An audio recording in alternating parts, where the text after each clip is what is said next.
Well, just last night I saw part one of The Hobbit, the new film, and a couple weeks before, I had just finished rereading the book, which I'd read when I was a kid, and reread it in advance of the film. Now, I'm sure by now everybody knows that J.R.R. Tolkien, the author of The Hobbit and The Lord of the Rings, was a Catholic, and a very devout Catholic, and Catholic themes are pretty apparent in this literature. Once you get that, you begin to see them everywhere. And I'll just highlight a couple things from The Hobbit. There are a lot of things we could talk about. And as the series unfolds, maybe I'll do some more of these commentaries. Here's the first thing. The Hobbit, in many ways, is like Moby Dick or like Star Wars or many other stories of a coming of age. So think of, Luke Skywalker is drawn out of the comfort of his aunt and uncle's home and then brought on this great adventure, and he comes of age in the process. Or in Moby Dick, Ishmael, is going through kind of a crisis. Then he goes on this great adventure, and during the adventure, he comes of age. So that's a standard story, and The Hobbit has many of those elements. So it begins with Bilbo Baggins. Now he's 50, but that's young for a Hobbit. Hobbits lived a long time, so he's still a young man, and he's ensconced in a very comfortable Hobbit hole, which is described by Tolkien with great affection, and then it's portrayed by Peter Jackson with great detail. Comfy, cozy, comfortable, warm Hobbit hole where he can read and he can smoke his pipe, and he's very, very comfortable. Well, into that world comes Gandalf. And, I won't give the whole story away, but he brings with him all these dwarves, and the dwarves want to recover their treasure that was stolen by this dragon, and they've got to go on this great, dangerous adventure. But see, Gandalf, who's kind of an angelic figure in Tolkien, he stands here, I think, for the invasion of grace. He's a figure from a higher world, and he comes crashing in to Bilbo's comfortable world. And Bilbo is put off. He wants nothing to do with it. I don't want adventure. I don't know who you are. I don't know who these people. He's resistant. And that's a commonplace of coming-of-age stories, that the person wants to stay in a comfortable world. There's wonderful details as the dwarves are kind of invading his space, and Bilbo is very worried about his china, and will the plates break, and that's my grandmother's plate. And at one point, one of the dwarves is using a doily as a napkin, and Bilbo, that's not a napkin, that's a doily. Well, it's a very kind of, cozy, comfortable little world that's being interrupted. So it often goes with grace. Now, what's Gandalf calling him to? An adventure. That word's used a lot. And Bilbo, when he finally agrees, he shouts out to his townsfolk, I'm going on an adventure. But see, it's more than just an adventure. It's a journey of maturation. You have to break out of your cozy little self-regarding world, and you have to go on an adventure that calls you to self-sacrificing love. There's the Christian part of the story. Now, see it, by the way, in biblical figures like man. See it in Moses, you see it in Jacob, see it in Joseph, over and over again. People called out of their comfort place onto a great adventure. So Bilbo now has got to go out. And with these dwarves and with Gandalf, they confront lots of evil. Now in the form of trolls they deal with first, they deal with orcs, they deal with goblins, all sorts of evil figures. Now what do they stand for?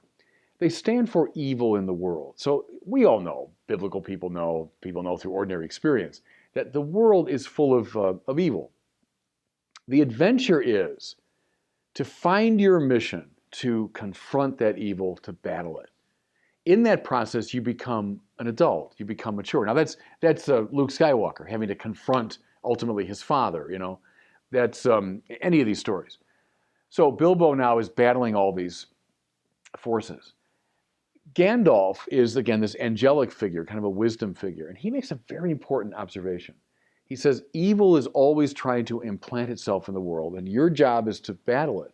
But he says, very often people think you battle it through power, when in fact, Gandalf says, the best way to battle it is through simple acts of love and kindness.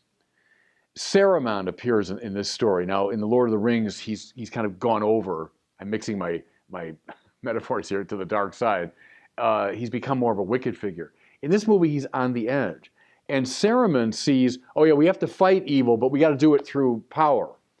Gandalf knows, and this is much more of a Christian biblical idea, better to fight it through a simple act of love, simple act of kindness.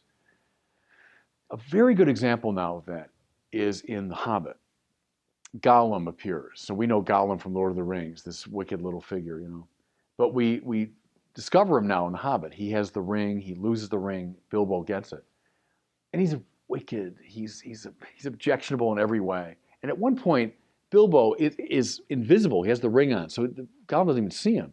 And he has his sword. Bilbo has the sword. He could just as easily as that kill this nasty little wicked figure. But he doesn't. He doesn't. It's a pity that he shows to Gollum, which is now repeated in Lord of the Rings by Sam and by Frodo. They both have opportunities to kill Gollum. They don't do it. Well, as we know, when that story comes to its climax in Lord of the Rings, when they're just about to destroy the ring, but then Frodo gives in, and it's Gollum comes, remember, he bites his finger off. If Gollum had been killed earlier on, if no pity had been shown, he never would have been around to solve the problem ultimately at the end, because of course he tumbles in and the ring is destroyed. The point there is that simple acts of love and pity are ingredient in the divine plan in a very powerful way. It's not through worldly power so much that we conquer, but by these simple acts of pity and kindness. Very strong Christian theme. Here's just the last one, and there's so many more we talk about, and as the series unfolds, I guess I will, but the goal of their quest is to recover their lost treasure, which had been stolen by this great dragon, you know. And it's a beautiful symbol. The dragon has taken all this gold, all this treasure, but what does a dragon do with it? He can't benefit from gold or goblets or treasure, but yet he sits on the pile, and he, with great care and defensiveness, holds off any antagonists, you know. It's called the dragon sickness in Tolkien. He saw it, I think, as this gross materialism that has conquered so many people, especially in our contemporary culture, that we become so obsessed with wealth for its own sake, that even when we can't use it, even when it's not really benefiting us, but yet we cling to it, we hang on to it. It's exactly what the classical tradition calls concupiscence, which is this errant form of desire. Is that I want, and I'm gathering all this wealth that I can't use, but I'm going to sit on it and defend it with my life, you know. Watch now as the story unfolds. This first movie ends right there. Story unfolds that the dwarves, human beings, Bilbo himself, are drawn into the power of the dragon sickness. Bilbo is going to save the day. I don't want to give away too much of the story yet, but will save the day not by a great act of acquiring, but by a great act of giving away. Just as his nephew Frodo in the next set of stories. It won't be by grasping the ring, but by giving the ring away that the world is liberated.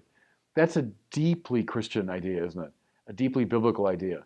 Not by succumbing to the dragon sickness and accumulating wealth, but precisely by giving our lives away, giving wealth away.